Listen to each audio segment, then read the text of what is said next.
আমি বললাম, আমি ব্যর্থ। আল্লাহ বলেন, বিশ্বাসীরা সফল হয়। আমি বললাম, আমার জীবনে অনেক কষ্ট। আল্লাহ বলেন, নিশ্চয়ই কষ্টের সাথে আছে স্বস্তি। আমি বললাম, আমাকে কেউ সাহায্য করে না। আল্লাহ বলেন, মুমিনদের সাহায্য করা আমার দায়িত্ব। আমি বললাম, আমি দেখতে খুবই কুৎসিত।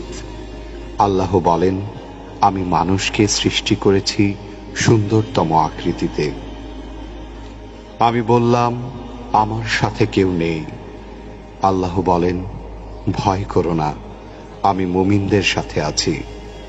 আমি বললাম, আমার পাপ অনেক বেশি।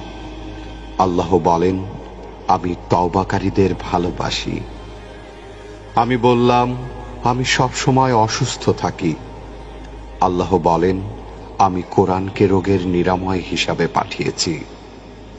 আমি বললাম, এই দুনিয়া আমার ভালো লাগে না।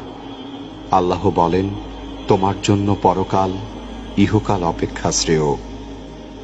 আমি বললাম, বিজয় অনেক দূর। আল্লাহ বলেন, আমার সাহায্য একান্তই নিকটবর্তী। আমি বললাম, আমার জীবনে খুশি নেই। আল্লাহ বলেন, শীঘ্রই তোমার রব তোমাকে এত দেবেন যে তুমি খুশি হয়ে যাবে। আমি বললাম, আমি সব সময় হতাশ। আল্লাহ বলেন, আর তোমরা নিরাশ হও না এবং দুঃখ করো না। আমি বললাম, আমার কোনো পরিকল্পনা সফল হচ্ছে না। আল্লাহ বলেন, আল্লাহ সর্বোত্তম পরিকল্পনাকারী। আমি বললাম, আমার কেউ নেই।